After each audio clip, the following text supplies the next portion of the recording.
Hello guys, in this video, ikikwento ko sa inyo kung ano yung naging effect ng follow-up system sa isa naming client. So makikita nyo, una nag-chat si client noong March 16. And kailan siya nag-order? Yan no? So after namin magpadala ng sangkatutak na follow-up, nag-order lang siya nung...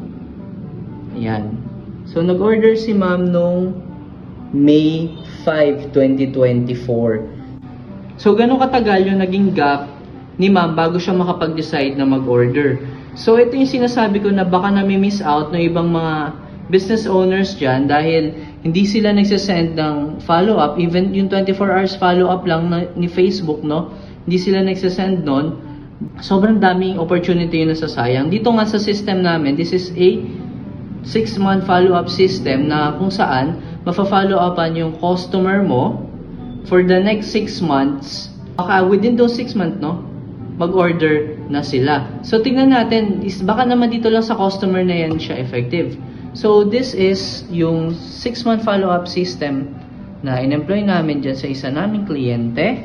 So, as you can see here, yan, no, after 35 days, may nag-order pa ba? Yes, meron pa siyang 25 orders. Okay? Yung have left phone number, sila yung mga nag-order na customer. Imagine, if in the next 35 days, hindi kami nag-send ng follow-up, walang 25 orders to. Look, after 3 days, walang 101 orders.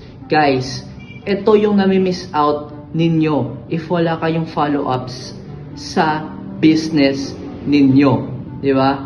Look, even after 77 days, meron pang 29 orders. So, sobrang sayang ng mga orders na ito. And, take note guys, no, na hindi na tayo gumagamit or gumagastos pa ng ads dito. This is just a plain follow-up system na nilagay mo sa business mo and nagka-extra order ka pa. Diba? Ang laking extra order niyan guys, diba? 100 orders, 50 orders, 42 orders.